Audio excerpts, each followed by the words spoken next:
From Hollywood, it's time now for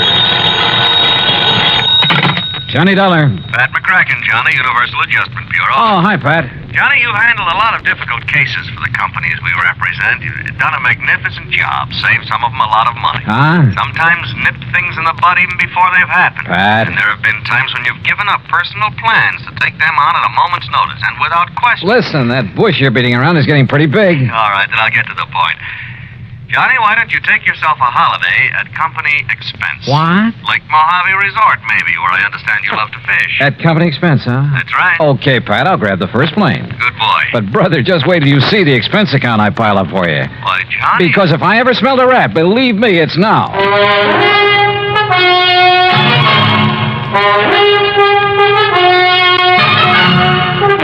Bob Bailey, in the exciting adventures of the man with the action-packed expense account. America's fabulous freelance insurance investigator. Yours truly, Johnny Dollar. And now, Act One of yours truly, Johnny Dollar.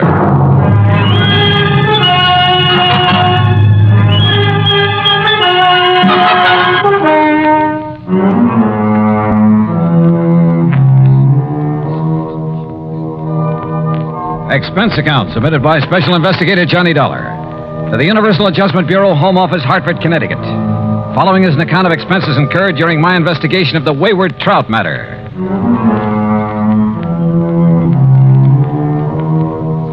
Expense account item 1, $174.50 plane fare, Hartford to Los Angeles and Los Angeles to Las Vegas.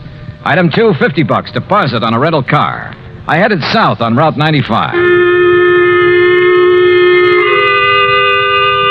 The Mojave Desert. Thousands of square miles of sand, sun-bleached gravel and rock, of cactus, sage, and Joshua trees. High flat mesas, towering crags. Countless trails leading off from the highway. Long abandoned roads leading up into the harsh, bleak mountains, with their promise of infinite wealth to the prospectors who scratched away in their hungry search for silver and gold. And who knows, perhaps some of these were trails of the pioneers who beat a tortuous path westward to the great Pacific. Who, with their oxen and heavy wagons, were lucky if they made 6 miles a day. Yet here I was, cruising along at an easy 60 miles an hour. And above me, a jet plane, lazily tearing off 600 miles an hour. Yeah, it made me think about the men who lived and struggled here, the men who died of hunger and thirst following the same path I was taking, never knowing that only a few miles away beyond the mountains was the mighty Colorado. Water, food, and life for those lucky enough to find it. But let's get to more practical things, like Davis Dam and huge Lake Mojave. On the east bank at the lower end, Lake Mojave Resort, with its clean, modern cabins, boathouse, dock, and harbor. Everything for a fisherman. It was after 9 p.m. when I pulled in. My old friend Buster Faber was waiting for me. By golly, Johnny, I'm glad to see you. Yeah, same here, Buster. How are you? Before you start on why I'm here, how's the fishing? You remember Ham Pratt, the general manager? Sure do. How is he? Went out 3 days in a row, got 3 limits, 5, 6, 7 pounders. Oh, and I have to come here on business. Yeah, but as soon as you clear it up, you and I are going to do some fishing. Believe me, we'd better.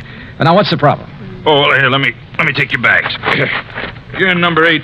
Okay. I'll put you right next to Mr. Hatch. Hatch? Old-time confidence man, Johnny, and just plain big-time thief. Oh, Gordon Hatch? That's the one. Used to operate up in San Francisco, over in Reno? Tried Las Vegas, too, but they ran him out. Sure. He served a couple of short stretches for petty theft, things like that. But they could never nail him for anything big. That's right. Sit down. Yeah. Well, what's he doing here? Oh, ordinarily, we'd give a man like that some excuse about being full up, something like that. I should think so. But Ham and I decided if we let him stay, and with somebody like you here, well, maybe we could do a kind of public service. Keep talking, Buster. Well, Tuesday morning, I got a call from some wealthy folks in Los Angeles. They wanted accommodations for themselves and their wives beginning tonight. They're doing now. So? Well, Tuesday afternoon, this Gordon Hatch came barreling in. My wife, Marilyn, not knowing who he was, put him in number 7. What are you getting at, Buster? Well, those folks from L.A. have been here before, Johnny, and the women always come with enough furs and jewelry. To a fishing resort? Well, you see, every night they drive up to Vegas to gamble and take in the fancy night spots. Ah, but what makes you think Hatch would come here just because of them? One of them's a lawyer that got him sent up for embezzlement once, and Hatch always swore that someday he'd get even. Oh, well, now, Buster... I don't think he'd try any rough stuff, anything like that. He isn't the type, but... Well, that's why I called Hartford. Well, what's the insurance angle? There isn't any. Unless a lot of heavily insured jewelry suddenly disappears from around here. And your man in Hartford was willing to play along with that. Yeah, I see. Well, so do I. I see we have another guest buster. How do you do? My name is Gordon Hatch. Mr. Hatch, this is Johnny Dollar. He's come for a few days fishing, same as you. Excellent. We must go out together, Mr. Dollar. I found a couple of wonderful spots. Yeah, I understand you had pretty good luck, sir. Oh, didn't Ham Pratt tell you about the big one I got over near Sculpture Rock? Nearly 10 pounds. I'm keeping him in a live box so I can take him back to Los Angeles and have him stuffed. Live box? Yes. It's a big sort of box made of heavy screen, Johnny. You leave it in the water, it'll keep the fish alive for days. That's right. Well, aren't you afraid somebody will walk off with them? Oh, the nice people who come to this nice place? Of course not. And as a fisherman, I'm sure you know that even the worst crook in the world wouldn't touch another man's catch. Yeah. Look, excuse me, I hear some cars coming down the road. Must be the folks I'm expecting. Why, of course, Buster. I'll see you later. Right. Any plans for the evening, Mr. Dollar? Oh, not particularly. I'm a little tired. Then come along into my cabin next door. Have some excellent scotch and plenty of soda. Oh, well, I've had a pretty long day. Now, look, we can relax and regale each other with tall tales about the big fish we've caught here and there. After all, there isn't anything else to do out here of an evening. Oh, I kind of thought I'd wander down to the dock and see if Ham Pratt is about. Oh, save that for tomorrow. Now, come along, Mr. Dollar. I won't take no for an answer. Actually, I was glad for the invitation. I wanted to know more about this man, sound him out if possible, about his real reason for being here. As it turned out, we spent a very pleasant evening talking entirely about fishing. Only once, in answer to a pretty direct question, did he speak about what I wanted him to. That is all water over the dam, Mr. Dollar. If it's possible to make amends for some of the, shall we say, questionable things I may have done in the past, well, I can only assure you that I'm sincerely trying to make such amends. Please don't embarrass me this way again. Yeah, sorry. Now, tomorrow we'll go fishing. Well, I'll not only take you to one of the hottest spots on the lake, but I'll show you the beauties I have in the live box. You'll turn green with envy. Night, Cap? Well, it's been a pretty long day, and I really should hit the sack. So should I. Well, here we go. Bottoms up, and may tomorrow bring us each a limit. That I will drink to. Now, there we are. And I'll see you at the crack of dawn. Sleep well. Right. Right? Wrong. Sure, I was tired. It had been a long day. But not long enough to make me drop off to sleep almost before I could get out of my clothes. That nightcap had had a lot more than scotch in it. Yeah, I'd fallen for one of the oldest tricks in the world. And until I woke up, anything could happen.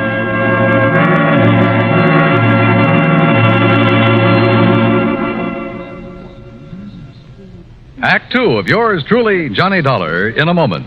And now for another episode in the life of Sergeant Donald Bellwether, my husband.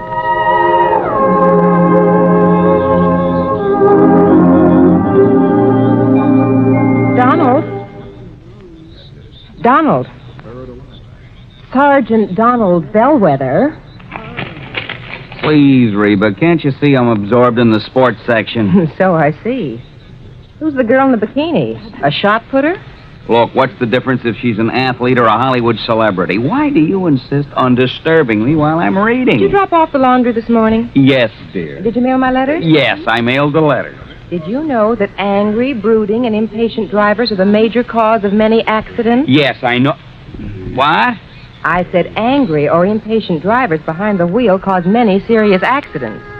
And when a driver is emotionally upset, he's more apt to make an irrational decision or take unnecessary chances. My dear wife, you ought to know by this time that I am a well-adjusted individual. I have complete control over my emotions. You didn't have this morning.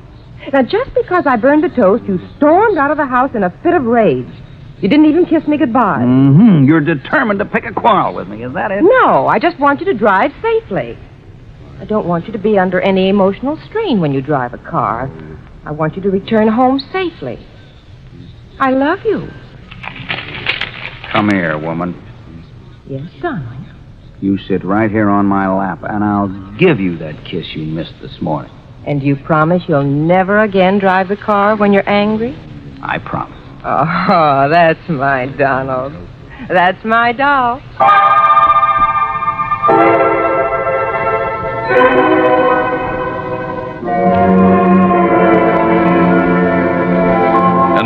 Act Two of yours truly, Johnny Dollar and the Wayward Trout Matter.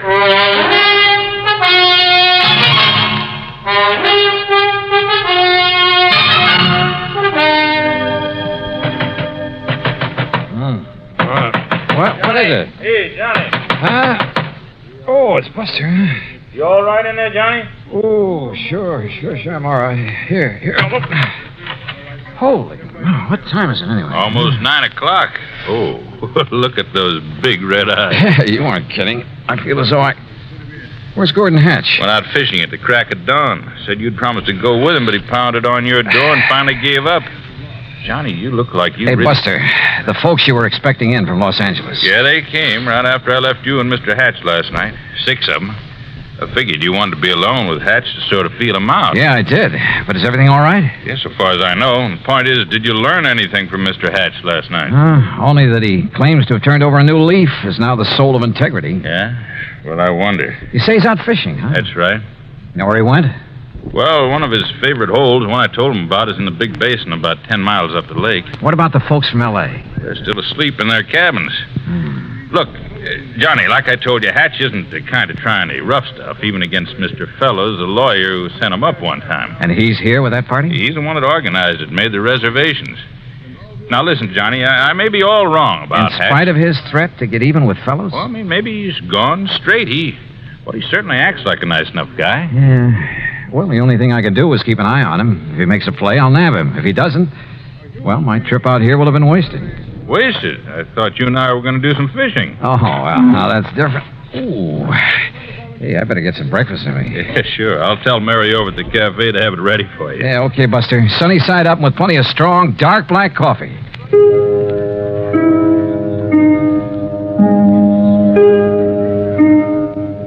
My head felt like it might split open any second, and I was more sure than ever that Hatch had poured me a Mickey last night.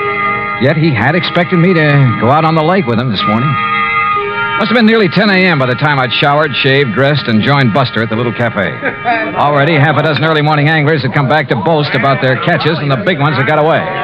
Now, don't you tell us all, Buster, but that big one, Buster, he must have been 8.5 pounds. Yeah, I'm sure it was, Mr. Hector. Well, the place I lost him was in the second cove this side of the dam by the big square rock. Second cove this side of the dam, did you say? That's right next to the big square rock. Hey, Jim, I know a great spot for us to try this afternoon. Yeah, I heard that too. Now, don't you tell us all about that spot, Buster. Cross my heart, Mr. Hector. Good. Say, Henry, I want to tell you about a place I found this morning. You feeling any better, Johnny? Yeah, much. Now, listen.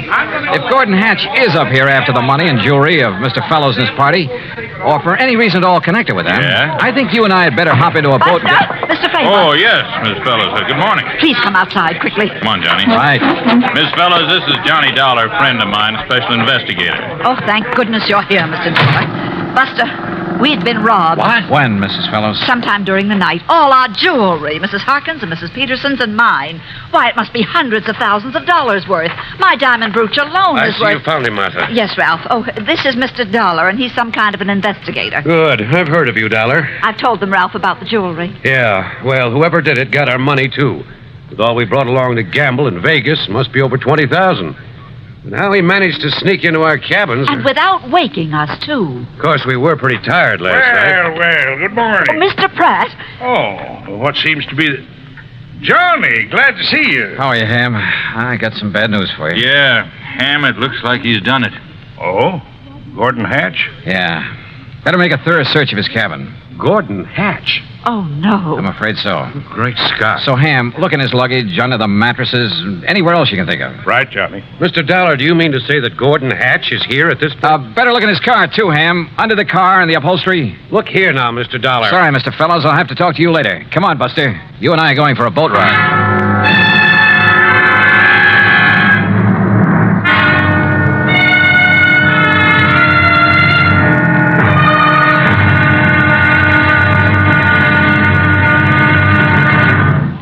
Act Three of yours truly, Johnny Dollar, in a moment. Do you know who Uncle Sam's lawyer is? If your answer is the Attorney General, you're absolutely right. But being legal advisor to the President and other governmental agencies is only part of his job. His main task is running the Department of Justice which makes sure that the laws passed by Congress are carried out, and that lawyers are available when the government must be represented in court. Let me give you an example. Suppose there is some question concerning the amount or kind of tax you should pay, or suppose you and the government don't agree as to which of you owns certain land. That's when the Department of Justice steps in to represent the government side of the case. If anyone is brought to trial for counterfeiting, smuggling, gold hoarding, or passport forging, the Department of Justice prosecutes the case. It also handles all matters dealing with legal immigration. And all of this activity is the responsibility of an important member of the President's Cabinet, the Attorney General. Just as it is the duty of the United States government to protect each and every one of you, it is the duty of the Attorney General to protect the government of the United States. And now, Act 3 of yours truly, Johnny Dollar and the Wayward Trout Matter.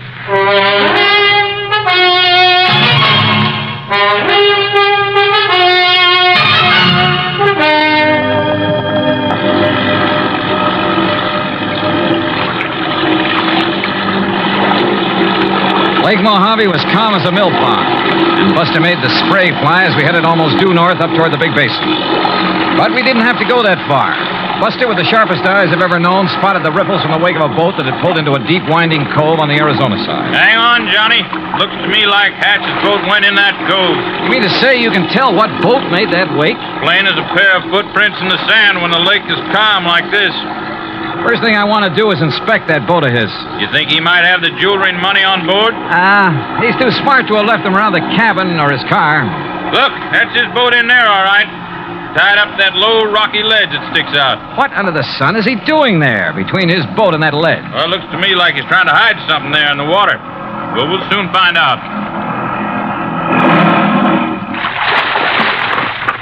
Well, Buster, Mr. Dollar, it looks like you've caught me in the act.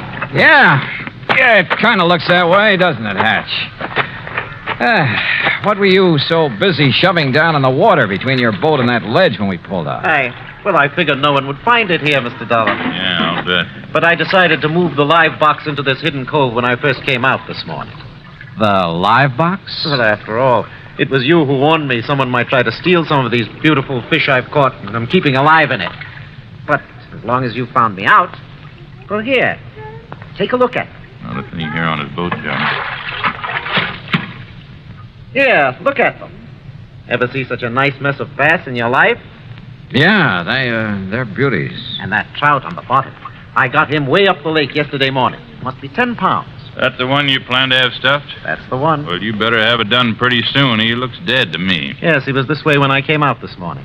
So, when I'm through fishing today, I'll head back to L.A. with him to a taxidermist. Hatch, there's something I want to talk to you about. I know, Dollar.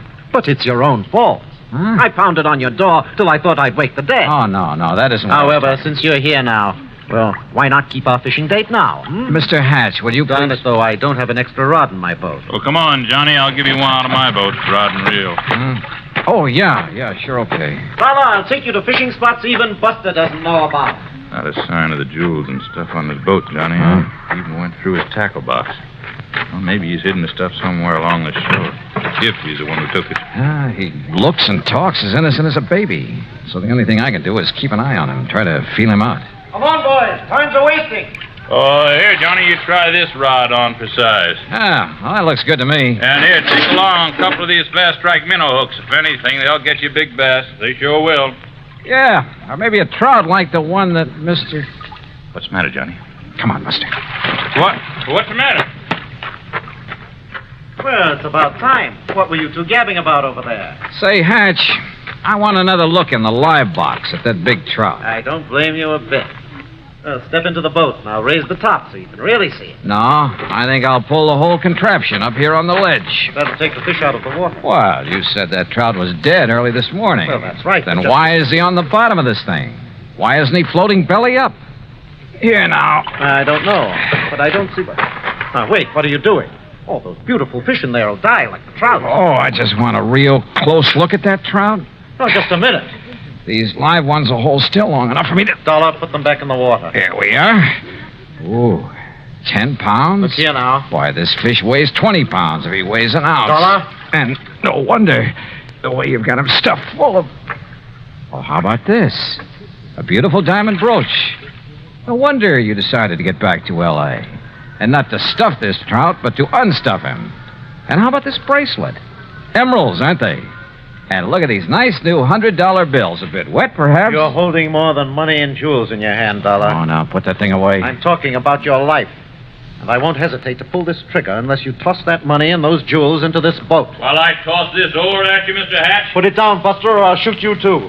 Toss me the jewels, Dollar. Toss them. And Buster, stay where you are. How about the whole trout, Mr. Hatch? All right, drop that. Boy, Johnny, you really clobbered him. Yeah, but... Oh, Buster, if you hadn't thrown that oar... And if you hadn't hit him in the face with that wet fish, Johnny, he would have plugged you. Yeah, Buster, I always did like trout.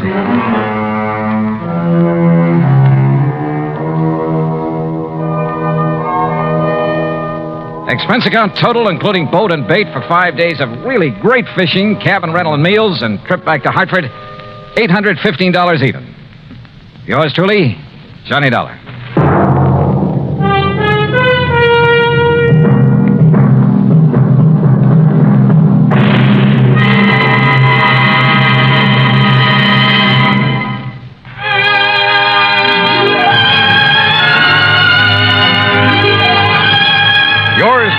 Johnny Dollar, starring Bob Bailey, originates in Hollywood and is produced and directed by Jack Johnstone, who also wrote today's story.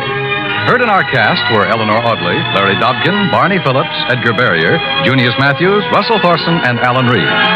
Be sure to join us next week, same time and station, for another exciting story of yours truly, Johnny Dollar. This is Dan Coverly speaking.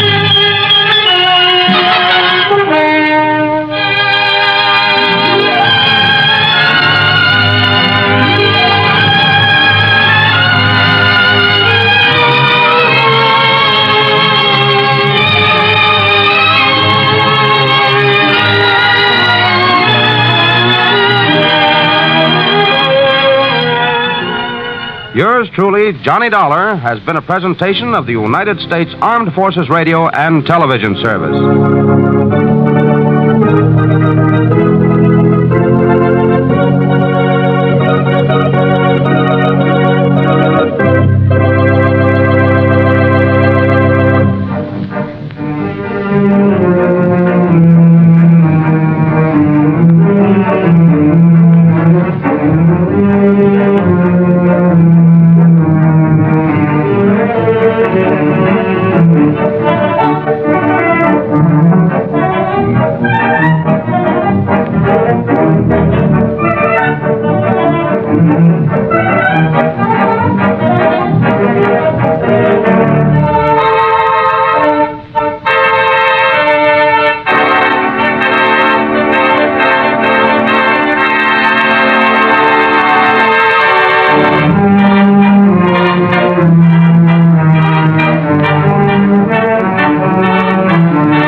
From Hollywood, it's time now for Johnny Dollar.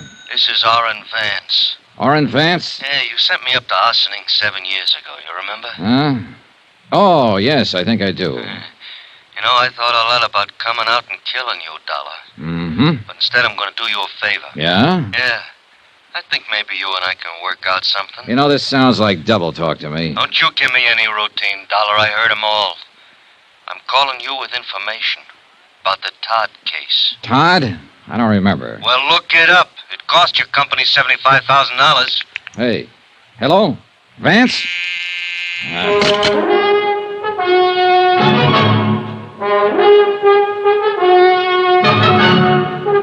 Tonight and every weekday night, Bob Bailey in the transcribed adventures of the man with the action-packed expense account, America's fabulous freelance insurance investigator. Yours truly, Johnny Dollar.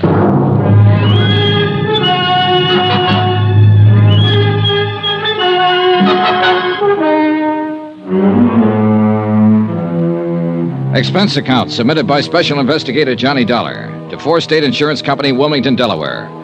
Attention, Mr. Don Freed, Chief Investigator, Claims Division. Since your office authorized me to conduct certain inquiries based on new information supplied by Orrin Vance, I am billing you accordingly.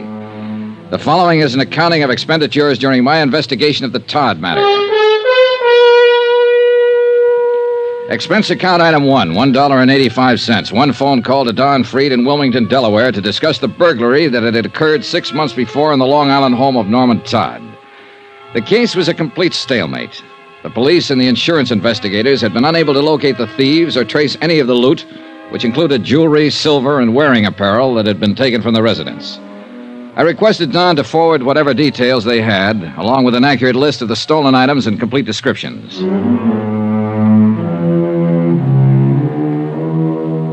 Expense account item 2, $2, cab fare. To and from the Office of International Adjustment Bureau, where I refreshed my memory concerning Orrin Vance. A good look at the files, and I remembered him well. Back in 1947, he'd been involved in a well-engineered swindle of the Seaman Clothing Company. Almost got away with it. And it was my investigation and testimony that finally put him behind the bars. Hi. Huh? Vance? Yeah. Oh, hello, Dollar. You haven't changed a bit. You have. Yeah, sure I have. You took 7 years of my life away from me. Did you do what I told you to on the phone? People like you don't tell me what to do, Vance. Come on in. Oh, sure. Thanks. Nice place you got here. Yeah, I like it. Sit down. Tell me what's on your mind. Look, Dollar, don't treat me like a con, huh? Even if I am one. I'll sit down, yeah. I'll have a smoke with you. I'll talk with you. Okay. Okay, have one. Thanks. It's just that everybody's doing it. Treating me like that. Even my wife. Went over to see her the first day I got out. You know what? She wouldn't let me in the house. She gave me $40 and told me to go out and get a decent job. Work hard, she said, and in 6 months, if everything is okay and you're not in any trouble, you can come home to me and the kids. And if not, she says, I'm going to divorce you. Mm-hmm. What do you want me to say? Offer me a seat. Invite me to sit down. I'm a human being, too. Sure. Thanks again. Well? Well, I thought about it a lot. You know, if you hadn't been out to get me 8 years ago, I might have had you over to dinner. Maybe we could have been friends. Yeah, maybe. Now, what's this all about, Vance? Okay. I can't get a job. I'll have to go in business for myself. I need a stake. That's why I called you. Go on. Now, did you do like I asked you to? Look up the Todd case? I called Wilmington about it. There's nothing new happening. I'm happening. That's something new. And I can help. For a price. All right, go on. But I want my name out of the picture. Could you fix that? Probably. But I'd have to talk to the police sooner or later. All I'm asking is your promise to keep my name out of it. Otherwise, it's no go. Well, tell me something about it before I make any promises, Vance. Fair enough. You got a list of the stolen items? Not yet. Won't be here until tomorrow. Now, when it gets here, you'll find it was a mink coat in that lot. I think most of it was jewelry, but it was a mink coat, labeled from Zellerback Furs in New York. And the inside lining carried this serial number, 27356. All right. Take it easy, Vance. Expense account item 3, $2.50. Another long-distance phone call to Wilmington and Don Freed, who verified that the serial numbers furnished by Orrin Vance fitted those in the stolen mink coat. I explained how I'd come about the information at hand, leaving out any mention of names.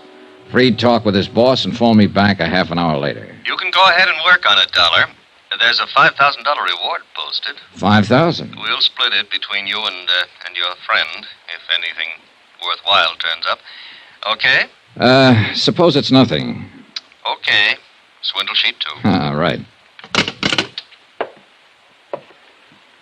Okay, Vance. You're in business. How does it work? You tell me where the code is and who has it, and I'll handle it from there.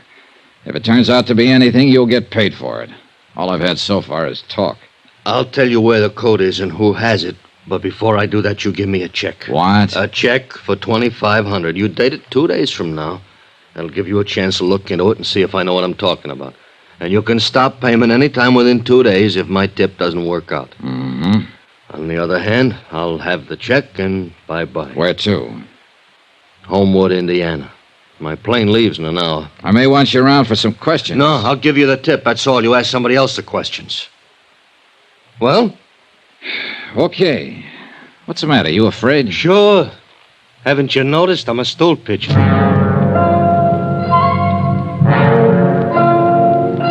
I noticed, and it worried me.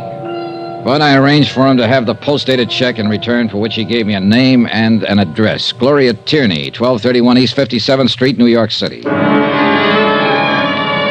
Expense account item 4, $3, cab fare to the airport. I saw Orrin Vance off on a westbound plane to Indiana. 45 minutes later, I boarded Flight 37 for New York. Expense account item 5, $18.85.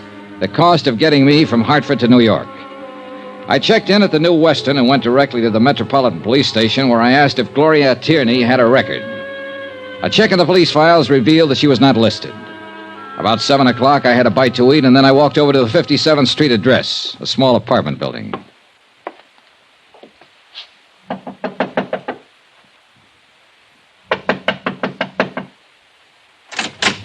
Yes? Hello. I'm looking for Gloria Tierney. Oh, you have the wrong apartments right across the hall. I was over there. No one answered. Well, she must be out. I'm the manager here. Would you like to leave your name? I'm Johnny Dollar, but I wonder if you could tell me where to find her. No, I can't, but I'll be glad to give her your name and ask her to call you. Well, that sounds fair enough. I'm at the New Weston Hotel. Oh? You're from out of town? Yes. An old friend of Gloria's?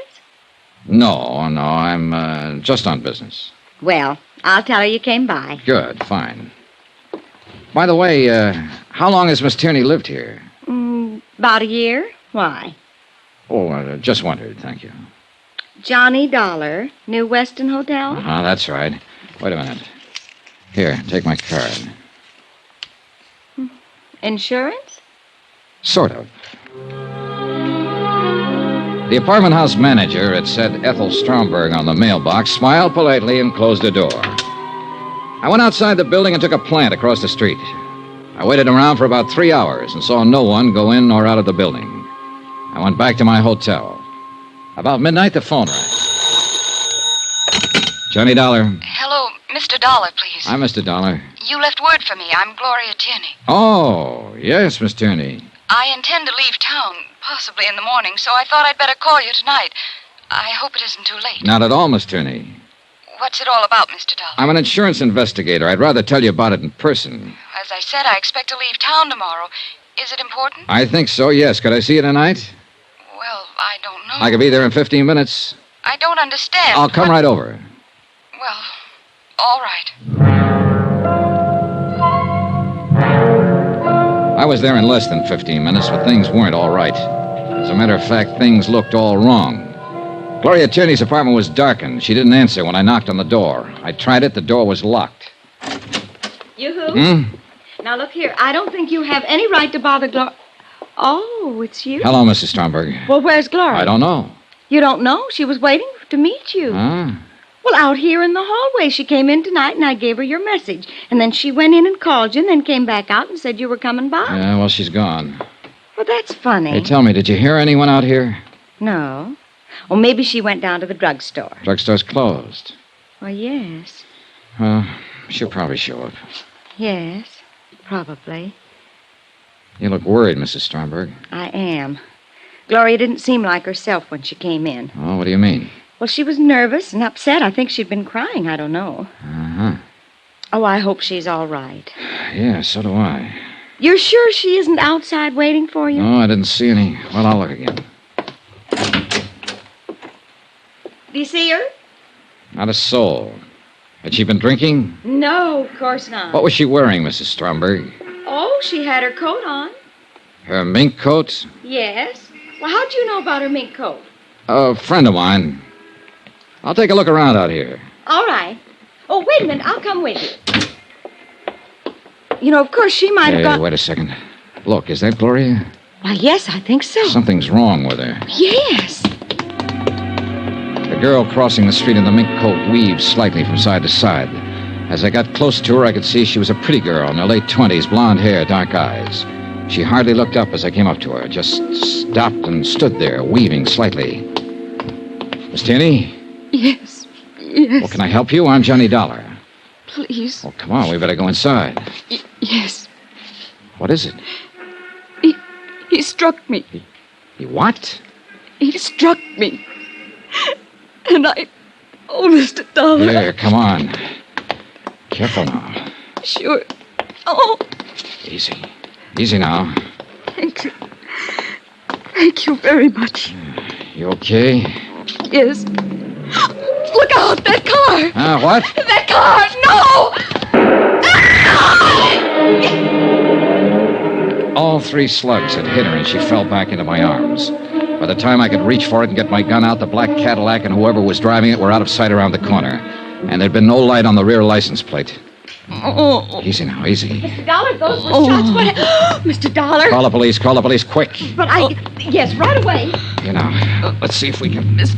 Dollar. Mr. Dollar. Don't try to talk, Gloria. Don't try to move. We'll have help here in a minute. Oh.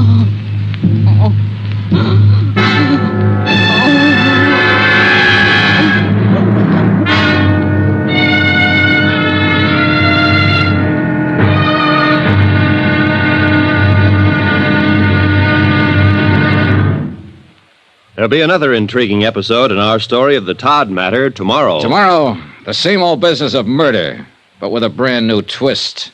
Join us, won't you? Yours truly, Johnny Dollar.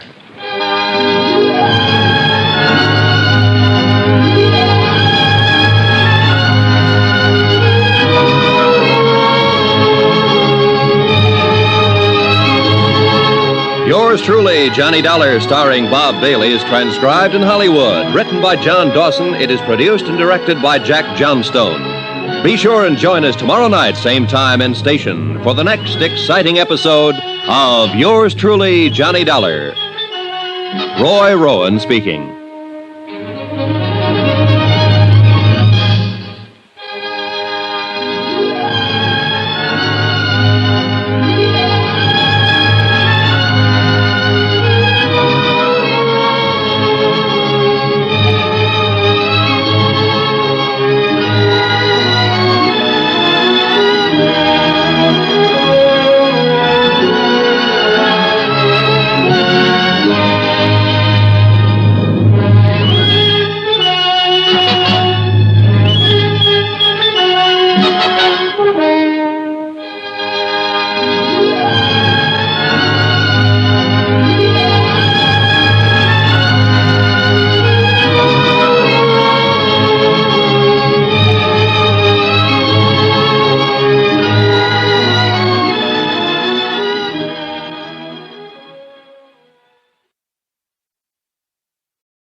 From Hollywood, it's time now for...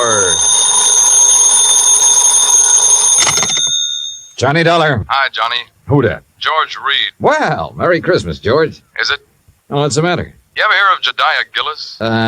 Eccentric? Owns about half of Rhode Island? That's the boy. A couple of weeks ago, he wrote a special policy on an item he wanted insured. And it's up and disappeared, huh?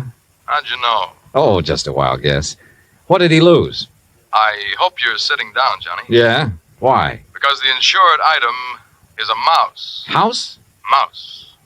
What?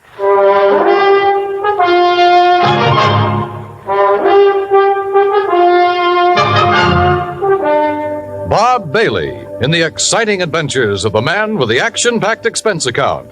America's fabulous freelance insurance investigator. Yours truly, Johnny Dollar.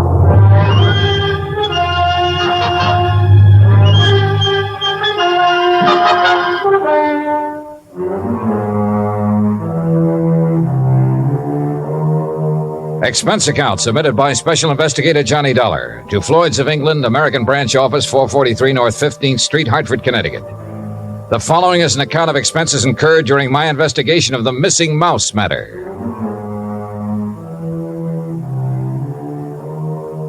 Expense account item 1, 85 cents. Taxi from my apartment to George Reed's office. He was on his feet waiting for me. His Ivy League suit looked as though it had been slept in, and he needed to shave. Close the door, Johnny. Yeah, sure. Johnny, I'm going to level with you. This thing has me going. Well, it serves you right.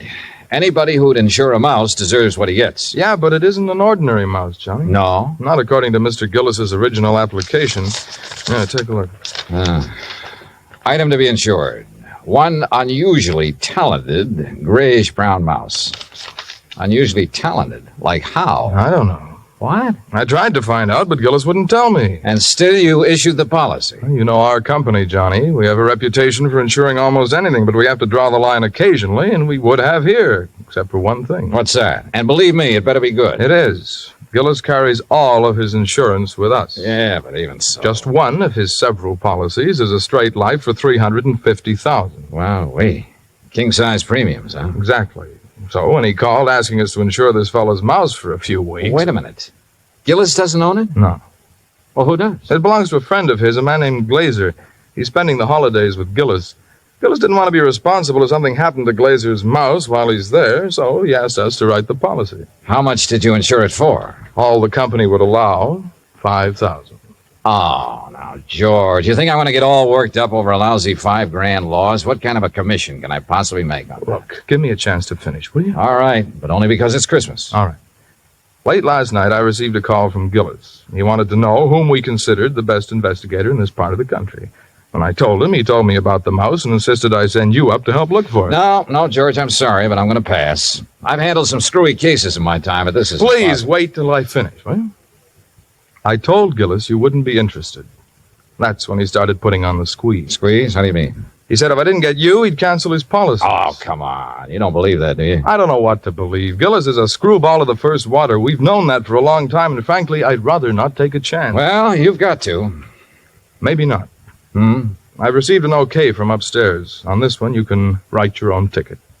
Well, why didn't you say so in the first place? You didn't give me a chance. Look, there's a train for Providence at 3:30. Here's Gillis's address. He wants you to stay with him. That'll cost more, Georgie. It figures. Merry Christmas, Johnny. Same to you, Santa Claus.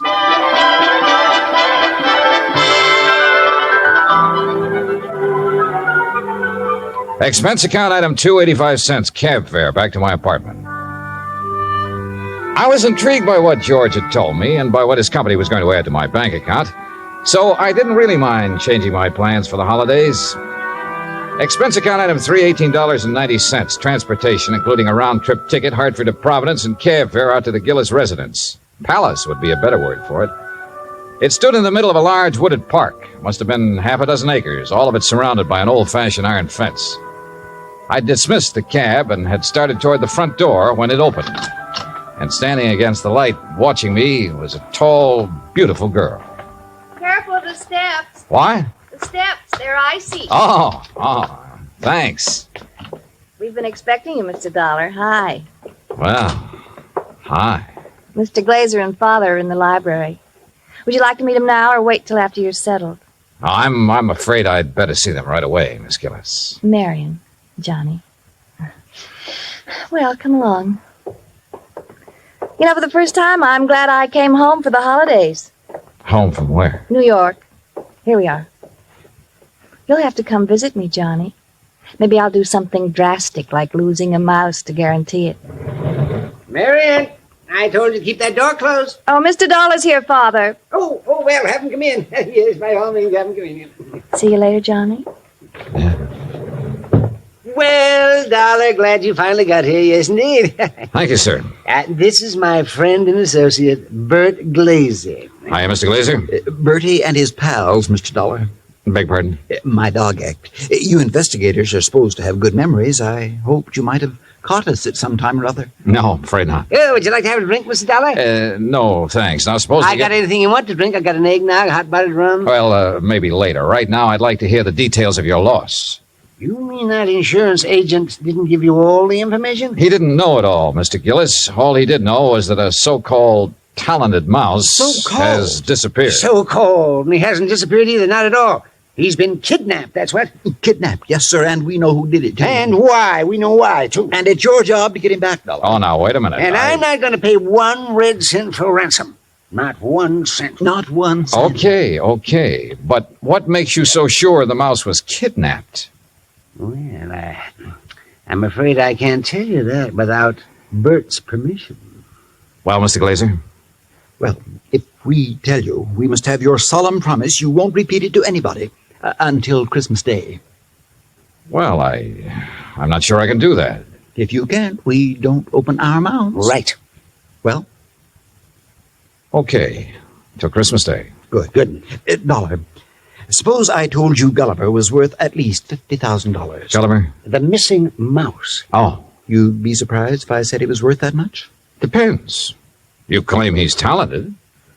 Does that have something to do with this valuation you put on him? Something. Oh, it has everything to do with it. Yes, sir. Well, what does Gulliver do that other mice can't? Nothing. But it's how he does it that counts. How he does what? Sings. What? Can't you hear the man, Miss Della? Can't you hear him? Gulliver sings. He carries a tune. You know. With the clarity of a clarion, the fervor of a female opera star, and the tone of a tenor. That's how we plan to bill him. I see. But he doesn't believe us. Oh, no, wait. I didn't say that. There's no need to. We can tell by your face. Can't we, Bert? But a mouse. Mr. Dollar, it is a scientific fact that mice sing. Mice sing? Well-known magazines have published articles proving it. Unfortunately, most of them sing in a scale too high for human hearing. But not Gulliver. Well, not Gulliver. Yeah, that's right. He's a basso. A basso? By mousy standards, that is. Oh, no. No, Bert, he still doesn't believe us. Very well, Jedediah, there is only one thing to do. There's only one thing to do. You follow us, Dollar. We'll erase the doubt in your mind forever. I took a good look at Bert Glazer, then reluctantly followed the two of them out of the library and down a long hall. At the moment, this thing had all the earmarks of a good old-fashioned con game. Or better still, a benefit on behalf of Bert Glazer with Jodiah Gillis and Floyd's of England as the sole cash contributors. We wandered for what seemed like blocks through the old mansion and finally reached a large playroom. On top of one of the billiard tables was a small brass cage. In it were 2 small grayish-brown mice. Glazer opened the cage and let them out. Mr. Dollar, allow me to present Hecuba and Esmeralda. Oh, how do you do? I suppose they sing, too. Oh, they certainly do. But not nearly as well as Gulliver. Just don't have the instrument, you know. Instrument? The voice, Dollar, the voice, the vocal cords. Oh, yeah, I see. But, now, where did you keep Gulliver? In here with the others. Bert didn't want to separate them. That's right. I originally started to make the 3 of them into a singing, trio, like the Andrews sisters. But Gulliver advanced so rapidly, I decided he should be a soloist. Oh, sure. You aren't afraid of mice, Mr. Dollar? No. No, well, that's fine. They sense it if you are, you know. It upsets them. Upsets them. All right, now, Hecuba, move over a bit. Give Esmeralda some room. That's it. Now, up on your haunches. Up, Esmeralda. There we are. Now, what would you like to hear, Mr. Dollar? Oh, anything at all. Oh, Bert, how about my favorite, Over the Waves. Good. You got it, Esmeralda? Over the Waves. That's it, Hecuba. All ready then? Good. That'll be fine. Ready now? 1, 2, 3. 1, 2, 3. Oh, that's it. Oh, beautiful, Esmeralda, beautiful. Yeah,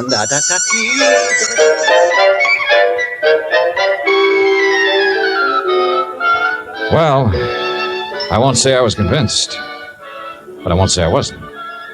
But I will say those mice were singing something, or giving a mighty good imitation of it.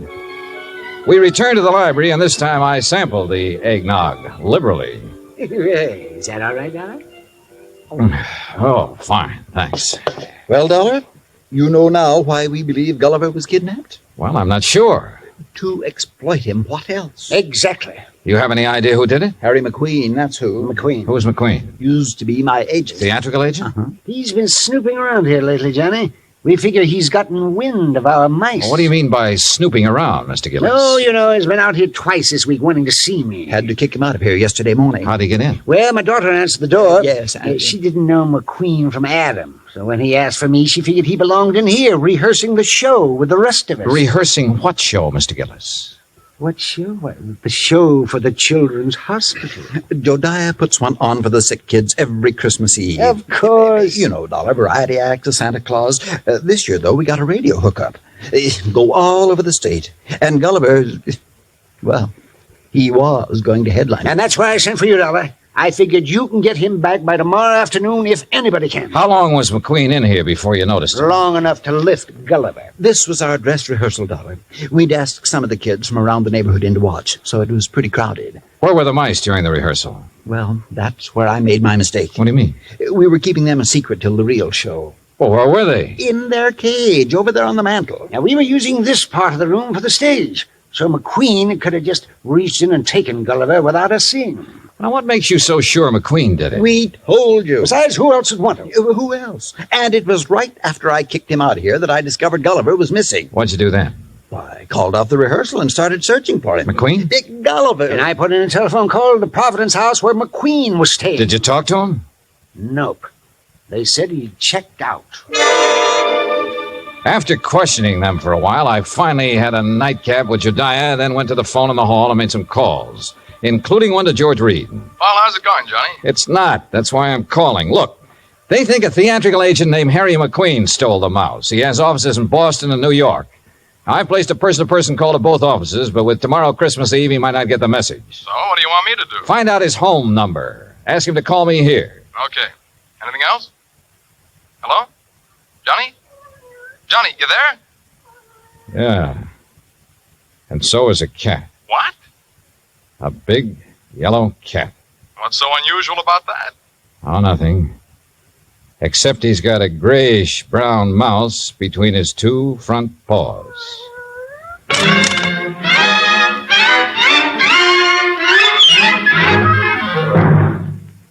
Act 2 of yours truly, Johnny Dollar, in just a moment. You can't buy happiness by the pound or the yard, but you can have it by the hour with no strings attached every Monday through Friday evening and each Saturday in the daytime when the Robert Q. Lewis Show is on the air. Join him and his fun-loving gang 5 nights a week and Saturdays in the daytime on most of these same stations. Now, Act 2 of yours truly, Johnny Dollar, and the Missing Mouse Matter.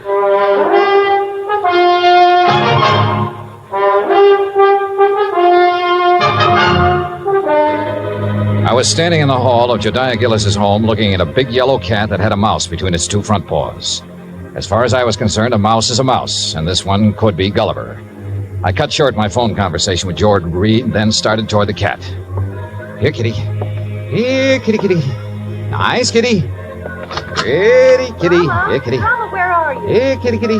That's a good kitty. Now, kitty, let me have the little mouse. Mama, you naughty cat, where... Oh, This cannibal belong to you, Marion? Yes, I promised Father I'd... What do you mean, cannibal? Take a look. Oh, no. Oh, yes. And he's very, very dead. Oh, you don't think it's Gulliver, do you? Well, Mr. Glazer will have to identify him. And if he is, well, that's that. Oh, no, Johnny. What do you mean? Oh, Johnny, please, you don't have to tell him, do you? Well, sure. If it's Gulliver, this thing's cleared up. If it's not, your Rama gets a reward for being a good mouser. Oh, Johnny, please. Dad almost had a fit when I arrived here with Rama. He made me promise to keep him in my room. This the only time he's been out? Well, no. Oh. He was out for a little while yesterday while they were rehearsing. I didn't notice he was gone till after lunch. Then the corpse could be Gulliver's. Oh, Johnny, if it is, there's nothing we can do about it now. And if you tell my father, besides making him angry, it'll break his heart. All right. I won't say anything until tomorrow night. Oh, thanks, Johnny. Night. Good night.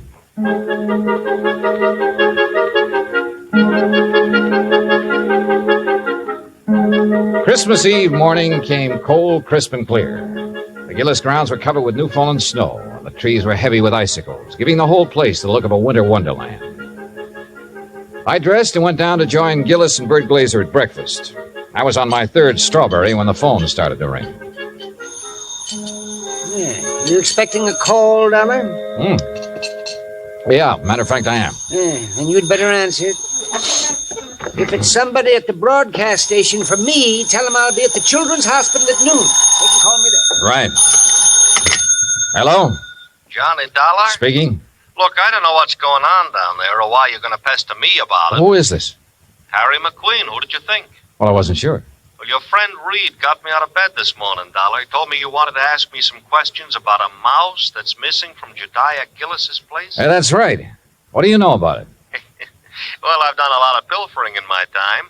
I've taken towels from hotels from Maine to Miami and Seattle to Bridgeport. But I never had to stoop so low as to steal a mouse from any hotel, garbage dump, trap, or field. Do I make myself clear? Perfectly. Except for one thing. Yeah? This particular mouse was a performer. Was a what? He was trained, did tricks. Still doesn't interest me. Well, then why were you trying to see Mr. Gillis? To get some of my people on his Christmas show. Anything wrong with that? No. There'll be a lot of publicity about it. Would have done him a lot of good. And you're sure you weren't interested in the mouse? Look, Dollar, when I went into this business 18 years ago, I swore then I'd never handled kids, belly dances, or animal acts. But you handled Bert Glazer's dog act. Is what? Dog act, Bertie and his pals. Oh, somebody's feeding you a line, Dollar. That act was Bill Bertie and his pal, and the pal is a dummy. Glazer's a top-notch ventriloquist. He's a master. You hear me, Dollar? Yeah, Harry. I hear you fine. I had to do some thinking, so I put on my coat and went outside for a walk around that wooded park. What I had just learned about Glazer confirmed what my instinct, my common sense, had been telling me all along. Except for one thing. The performance given by Hecuba and Esmeralda the night before. If Glazer had been doing the singing for those two mice, he was a master ventriloquist. Which was exactly what Harry McQueen said he was. I'd started back toward the house, wondering if I should get Jediah aside now and tell him or wait until after the show when something soft and cold hit me on the back of the head. Hey! Sorry, Johnny, I couldn't resist such a serious target. Anything new? Well, if you mean have I found Gulliver, the singing mouse, no. Dad told me to tell you if Gulliver does turn up before 1:15, rush him over to the hospital. Yeah, sure. But I think that's extremely unlikely. You think Rama got him, don't you? If he did, he got a very ordinary mouse. He didn't get one that sings. I'm afraid I lost you. Doesn't matter. Now, I wonder what he wants. Who? That boy on the porch. Oh, well, if this was Hartford, I'd say he was the paper boy coming around to collect. Well, it's not Hartford, and he's not a paper boy because Dad doesn't subscribe to anything but Fortune. Oh, well, then he's selling something. Well, if he is, he's not going to give us a chance to buy any. Johnny, looks like we scared him off. That's funny. Hey! Hey, come back! He sure tore out of here when he saw us. Wonder what he wanted. Do you suppose he was one of the kids they invited in to see the dress rehearsal? Well, if he was, what would he be doing back here today? I don't know. Let's take a look around. We found it in the playroom, near where Gulliver's cage had been. It was a roundish metal clamp, the kind of boy wraps around his trouser leg when he's riding a bike. I was about to call the hospital and ask Jediah for a list of all the kids they'd invited to the rehearsal when the front doorbell rang. Johnny, it's that boy again. Better let me get in. Hi. Hi. I was over here to see the show the other day. Oh? Yeah.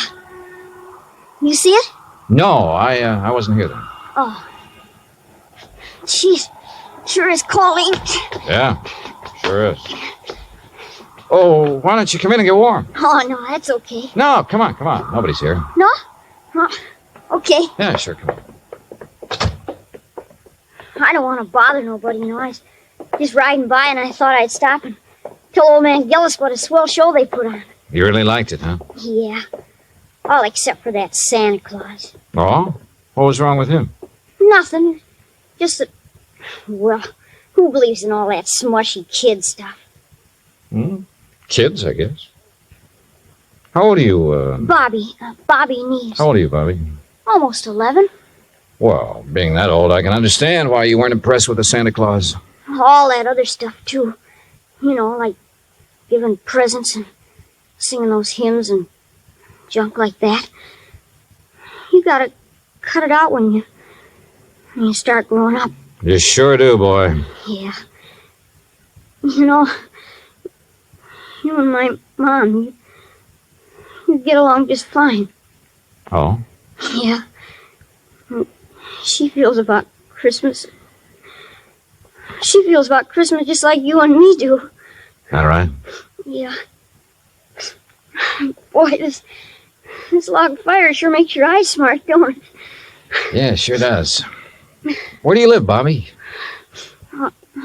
Crosstown, Scully Avenue. Well, how'd you happen to be over here the other day? Well, I was riding my bike when I saw this dog. Well, he was... Anyhow, when I tried to catch him, he ran from me. I followed the silly mutt clear over here. Uh-huh. Did you ever catch him? No. I was about to when this man hollered and asked me if I wanted to see a free show. So I came in. I see. Well, you must like dogs a lot, huh? Sure. You got one? Used to have one when my pop was with us, but we can't have no pets where we're living now. Oh, that's rough. Yeah. You know that poem? Which one? You know, about all through the house not a creature was stirring, not even a mouse? Yeah? Well, that fits our place. Especially now. How do you mean? Well, I didn't think he'd miss it, you know. Man with a house as big as this one and all. So when I saw this cute little fella up in that cage, well, I didn't really mean to take him on holding me, but when he got under my sweater and was real quiet, like he liked me, well, you know what I mean. Yeah, Bobby. I know. But I got to thinking and decided to bring him back. So would you give me the old man to Mr. Gillis for me, please? No? I think you'd better do that yourself. Oh, no, please. He might be awful mad at me by now. No, Bobby. In fact, you're going to get a reward. Yeah? Word of honor. Now, what do you say we go down where Mr. Gillis is putting on that Christmas show and see it? Okay? Oh, sure. Bobby, Yeah? did you notice anything unusual about this mouse? Yeah, I sure did. What was it? He got some white on his right hind foot.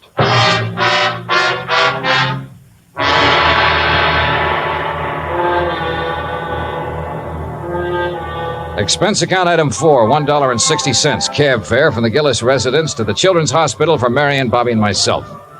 Inside, we followed the sound of children laughing and reached the auditorium. Marion found a seat among the nurses, and I took Bobby backstage. When Jediah saw Gulliver, his face lit up like one of the trees he'd had delivered to the war. Gulliver! By golly. I knew if anybody could do it, you could, Dollar. I didn't do a thing, Mr. Gillis. All the credit goes to Bobby. Oh, to Bobby. Well, I'll speak to you after the show, young man. Yes, sir. Bert, look, he's back. So glad to go, Master. Oh, Gulliver, I do declare I have never been so glad to see a person before. You better hurry, Bert. He's scheduled to go on in just a minute. Oh, he will. Well, I'll go check on the microphone when everything be just so. Don't go away, Dollar. No, he won't. Bobby, why don't you sit over there where you can see the stage? Yes, sir. Bert, you think Gulliver will sing today? Think? I know he will. Oh, get ready, Gulliver. But that boy had Gulliver all day and all night, and he didn't sing once. Did the boy ask him to? Ladies and gentlemen, boys and girls, for the first time in a while, one of the wonders of the world, Gulliver, the Singing Mouse. Hey, Mr. Dollar, Can that mouse really sing? That is what we're going to find out, Bobby. Exciting, isn't it, Dollar? Sure is, Mr. Gillis. All right, thank you, folks. Thank you. Thank you. And now for Gulliver's first number, he'd like to sing with... what's that, Gulliver? Oh, I see. He's going to sing Jingle Bells. But he wants me to get off stage so everybody will know it's really him doing it and not me. Thank you. Is he all right, Bert? Oh, fine, fine. Just feeling his out. Well, why doesn't he start? He's going to. Listen.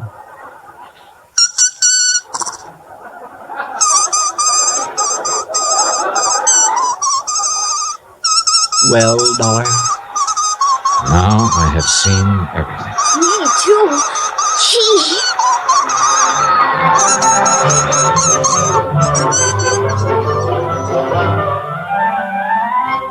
Bert Glazer had a logical answer for having lied about his old vaudeville act. He knew I wouldn't believe the mice could really sing if I'd known he was a ventriloquist. And you know, well, after all, yet sometimes... Expense account total, including cab fare, Hartford Station to my apartment, $38.20. As for my separate and additional fee, as agreed upon before I took this matter, well, there's a boy named Bobby Neves who lives on Scully Avenue over in Providence. See that he gets it, huh? Yours truly, Johnny Dollar.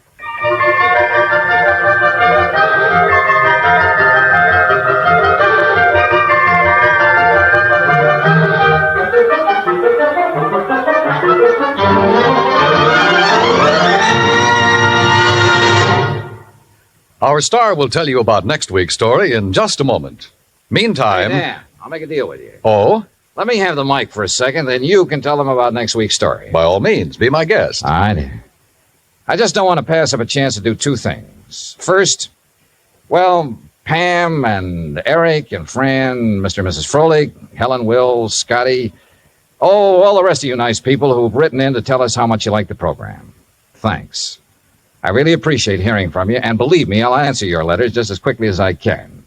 Second, well, I'm sure you know what this is, and I want you to know it comes from the heart. Merry Christmas to you. God bless you. Now, next week. Next week, the case of a prize fighter who could win only by losing, because his life depended on it. Right. Join us, won't you? Yours truly, Johnny Dollar. Yours truly, Johnny Dollar, starring Bob Bailey, originates in Hollywood. It is written by Charles B. Smith and produced and directed by Jack Johnstone. Heard in our cast were Mary Jane Croft, Howard McNear, Parley Bear, G. Stanley Jones, Bill James, Lawrence Dobkin, and Richard Beals. Musical supervision is by Amerigo Marino. Be sure to join us next week, same time and station, for another exciting story of yours truly, Johnny Dollar. Dan Cubberly speaking.